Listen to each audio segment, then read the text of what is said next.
बिहार में राष्ट्रीय जनता दल के राष्ट्रीय प्रवक्ता, राज्यसभा सांसद और पूर्णिया प्रमंडलीय प्रभारी डॉक्टर मनोज झा ने शनिवार को अररिया में एक प्रेस वार्ता के दौरान 2025 में राजद की सरकार बनने का दावा किया। उन्होंने कहा कि बिहार में वर्तमान सरकार का कोई दिशा निर्देश नहीं है और सब कुछ राम भरोसे चल रहा है। डॉक्टर झा ने बिहार में अफसरशाही के चरम पर होने और कुछ सेवानिवृत्त अधिकारियों के पर्दे के पीछे से सरकार चलाने का आरोप लगाया। उन्होंने ये भी कहा कि 2025 में तेजस्वी यादव के नेतृत्व में महागठबंधन की सरकार बनेगी और तेजस्वी के नेतृत्व में गरीब, मजदूर और महिलाओं के लिए कई योजनाएं लागू की जाएंगी। इनमें माई बहन मान योजना के तहत महिलाओं को हर महीने 2500 रुपए की राशि दी जाएगी। वहीं गरीब बिजली उपभोक्ताओं को 200 यूनिट बिजली मुफ्त मिलेगी। इसके अलावा वृद्धा पेंशन में वृद्धि कर उसे 1500 रुपए महीना किया जाएगा और बेरोजगार युवाओं को रोजगार की गारंटी दी जाएगी। अररिया में बापू की प्रतिमा न होने पर डॉक्टर झा ने दुख व्यक्त करते हुए सरकार से जल्द बापू की प्रतिमा स्थापित करने की मांग की। उन्होंने कहा कि यदि राजद सत्ता में आए तो अररिया में बापू की एक भव्य प्रतिमा स्थापित की जाएगी। इस अवसर पर राजद के अन्य नेता भी उपस्थित थे। लगाए जा रहे हैं कि वो महागठबंधन में फिर से आने वाले हैं। लालू यादव जी कह रहे हैं कि उनके लिए दरवाज़ा खुला है, नीतीश वो और तेजस्वी यादव जी कह रहे हैं कि ऐसा कुछ नहीं। साथियों, मैं इस सवाल को तो 2-3 दिन से सुन रहा हूं। अभी पता नहीं कितनी आयु इस सवाल की और बची हुई है, क्योंकि आजकल सवालों की भी आयु होती है, सुबह से शाम, शाम से सुबह। अब आप उस इंटरव्यू को देखिए, मैंने देखा है अक्षरशः पॉइंट टू पॉइंट उनसे सवाल पूछा जा रहा है, लगातार एक ही सवाल को बार बार। उत्तर भारत के लालू जी से बड़ा कम्युनिकेटर कोई नहीं है, ये मोदी जी भी मानते हैं। उन्होंने गुजरात की एक पत्रिका को इंटरव्यू में कहा था कि उत्तर भारत में लालू जी जैसा कम्युनिकेटर कोई नहीं है। शब्द सुनोगे और भाव भूल जाओगे। भंगिमा देखी उस सवाल में क्या था, भाव क्या था। इसलिए कोई ऐसी चीज ही नहीं है। दिक्कत सिर्फ यह है, बिहार की परेशानी सबसे बड़ी है। हम में से किसी को नहीं पता, आपको भी नहीं पता कि बिहार चला कौन रहा है। एक सरकार है बीजेपी और जदयू की, लेकिन वो भी नहीं चला रहे। चला रहे हैं कुछ सेवानिवृत्त अधिकारी जिनकी बिहार के प्रति कोई प्रतिबद्धता नहीं है। और दुख की बात है, हमें यह भी नहीं पता कि माननीय मुख्यमंत्री जी को संज्ञान में है भी या नहीं कि किस तरह के लाठीचार्ज हो रहे हैं, किस तरह व्यवस्थाएं चकनाचूर है, किस तरह का लॉ एंड ऑर्डर का हाल है। ये हमारे लिए चिंता का विषय है। अब वो कहाँ जाएं ना जाएं ये है ही नहीं। तेजस्वी जी ने तो साफ स्पष्ट कर दिया कि आप लोगों के मन में यह बड़े दिन से दिल्ली से लेके अररिया तक हर जगह सवाल घूम रहा। तो उस सवाल को उन्होंने एक त्वरित, तात्कालिक, सीमित दिशा दे दी। कोई और आएंगे क्या अगर महागठबंधन में? इतना कहने के बाद भी आप ये सवाल पूछ रहे हैं, उस सवाल की का औचित्य ही अब नहीं। कोई और सवाल? प्रशांत किशोर धरना प्रदर्शन पर है, आमरण अनशन पर 3 दिन से लगातार। इस पर आपकी पार्टी की पता नहीं वो किस चीज पे है, मुझे नहीं मालूम। बड़ा इनकंसिस्टेंट उनका पोजीशन रहता है। अभी मैंने हाल में एक वीडियो देखा जिसमें वो कह रहे थे कि कंबल हमसे लोगे और नेता किसी। ये तो मैंने आज तक अपने सार्वजनिक जीवन में कभी किसी को बोलता हुआ नहीं सुना था। मैं आपको फर्क बताना चाहता हूं। मैं छात्र आंदोलन से निकला हूं, पटना विश्वविद्यालय, बाद में दिल्ली विश्वविद्यालय। छात्र और नौजवान जब कोई आंदोलन करता है किसी विषय के लिए, तो वो समर्थन चाहता है विपक्षी दलों का, नेताओं का, लेकिन वो ये कतई नहीं चाहता है कि उसका प्लेटफॉर्म हाईजैक कर लिया जाए, उसके प्लेटफॉर्म पे कोई आके अपना झंडा बैनर लगा दे।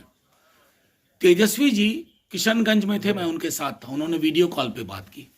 जैसे ही पटना पहुंचे, गर्दनी बाग गए जहां वो प्रोटेस्ट कर रहे थे, लेकिन अपना झंडा बैनर नहीं लगाया। ये मैच्योरिटी होती है किसी भी आंदोलन को नैतिक समर्थन देने की। बाकी दूसरों के बारे में मैं क्या टिप्पणी करूं, इस बयान में ही निहितार्थ। अफसरशाही सर इस टाइम चरम पर है। किसी भी थाने में बिना पैसे का एफआईआर नहीं हो रहा। मैं आपको कह रहा हूं जी, ये सिर्फ अररिया नहीं, सीमांचल से लेकर पूर्वांचल तक, जहानाबाद से लेकर के औरंगाबाद तक, कहीं भी चले जाइए, जब सरकार चरमराती है ना, यहां सरकार नाम की चीज कोलैप्स कर गई है। तो जिले में जिले का जो हाकिम है वो अपने को सुपर मुख्यमंत्री समझ रहा है। प्रखंड में जो प्रखंड का हाकिम है वो सुपर मुख्यमंत्री समझ रहा है। और जो मुख्यमंत्री हैं उन्हें पता ही नहीं कि वो क्या हैं। अब 2 लोग हैं, 1 लोग हैं, वो चला रहे हैं। निर्णय ले कौन रहा है, हस्ताक्षर कौन कर रहा है? क्या पूरा का पूरा आर्टिफिशियल इंटेलिजेंस भी लगा दिया है इसमें? ये मेरे लिए नहीं, विपक्ष के दलों के लिए नहीं, बिहार के लिए चिंता का विषय। और मैं समझता हूं कि उस दृष्टिकोण से पूरा का पूरा बिहार उत्सुक है कि कैसे चुनाव की घोषणा हो और अपने मताधिकार का प्रयोग करके वो एक ऐसी सरकार चुने जो सरोकार की सरकार हो, सरकार वाली सिर्फ सरकार ना हो। आगामी विधानसभा में कितने सीटों पर लड़ेंगे सर चुनाव? आप कितना चाहते हैं हम लड़े? आप बताइए सर। नहीं, आप बताइए। आप जो बोलिएगा उसी पर गंभीरता पूर्वक विचार होगा। अभी चुनाव आने दीजिए। Thank you. थैंक यू, शुक्रिया आप सबका बहुत बहुत। हाँ, विलंब के लिए फिर से क्षमा प्रार्थी, आधे घंटे विलंब हुआ। हमने श्रद्धांजलि के पश्चात, आज तस्लीम साहब को श्रद्धांजलि के पश्चात इस मीटिंग की शुरुआत की। इस मीटिंग का बहुत सीमित उद्देश्य था आज कि हमारे जितने ब्लॉक हैं, जो हमारे ब्लॉक के मजबूत का साथी हैं, वो नगर के जो मजबूत साथी हैं, जो हमारा मेन स्ट्रक्चर है, उनसे आने वाले दिनों में बाकी तमाम प्रकोष्ठों के साथ भी, और इसको महज चुनावी तैयारी के रूप में हम नहीं देखते हैं। लगातार तेजस्वी जी भी संवाद कर रहे हैं, आप सब जानते हैं, आपने कवर भी किया था उनको। उद्देश्य ये है कि राष्ट्रीय जनता दल की वैचारिकता लोगों तक एक नए उभार के साथ लोगों तक ले जाया जाए, और इसमें सबसे बड़ी भूमिका हमारे इन साथियों की होती है जो हम आपसे जब मैं बात कर रहा हूं तो ये पृष्ठभूमि में है। तो ये पृष्ठभूमि में रह के दल को ताकत देते हैं, नेता को ताकत देते हैं, सरकार बनाते हैं। इसी दृष्टिकोण से इन्हीं की ताकत पे तेजस्वी जी ने, इन्हीं के फीडबैक पे, आप सब ने सुना होगा कि माई बहन मान योजना, ये कहीं आसमान से नहीं टपका था। लगातार संवाद के दौरान उनको ये लगा कि जो गरीबी और भुखमरी की हालत इन दिनों कर दी गई है बीते 10-12 वर्षों में, खास तौर पर उसमें एक परिवार को अपनी अर्थव्यवस्था को चलाने के लिए एक सहायता की आवश्यकता है।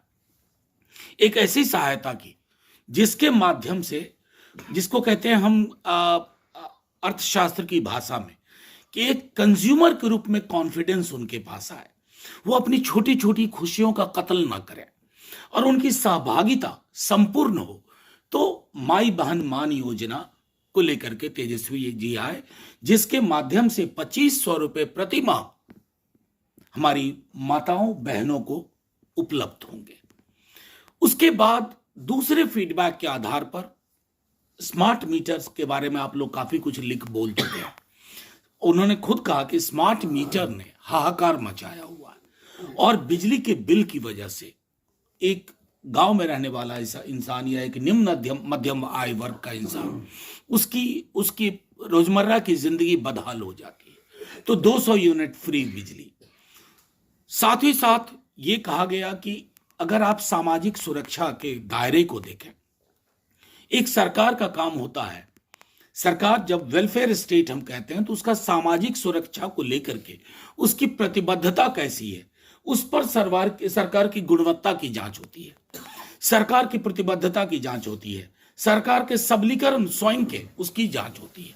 उस दृष्टिकोण से उन्होंने उसमें ये बात तय की कि उसको चाहे वृद्धा पेंशन हो, दिव्यांग लोगों के लिए हो, या और जितने मानक हैं जहां सामाजिक सुरक्षा की आवश्यकता है, उसको 400 रुपए अगर आप सोच के देखें तो वो 12 रुपए 70 पैसे प्रतिदिन पड़ता है, या 12 रुपए 90 पैसे।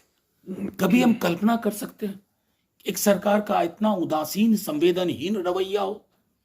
इसलिए उन्होंने कहा कि मिनिमम सपोर्ट जो होगा वो 1500 रुपए का होगा। साथ ही और कई योजनाओं पे वह काम कर रहे हैं, खास करके छात्रों और बेरोजगार युवाओं के लिए। ना सिर्फ नौकरी का उनका 2020 का कमिटमेंट, उसमें 5 लाख सिर्फ इसलिए हो पाया कि हम 1.25 साल ही सरकार में रहे, फिर नीतीश जी की अंतरात्मा उल्टे करवट लेके फिर उधर चली गई। तो खैर हम उसमें नहीं जाना चाहते।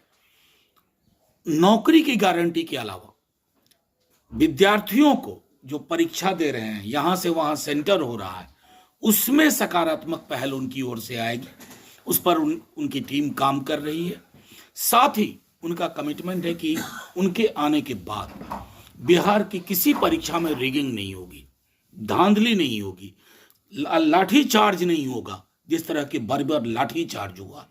ये कुछ चीजें हैं जिसको लेकर के वो लगातार संवाद कर रहे हैं, और हम और हमारे तमाम प्रखंड अध्यक्ष, नगर अध्यक्ष, जिला अध्यक्ष, जिला महासचिव, हमारे मीडिया प्रभारी, हम लोग सब इस दिशा में काम कर रहे हैं। चूंकि पूर्णिया प्रमंडल का प्रभार मुझे दिया गया और बीते दिनों संसद की वजह से मैं कटिहार, किशनगंज, पूर्णिया तो आया, लेकिन तेजस्वी जी वाले कार्यक्रम में अररिया नहीं आ पाया था।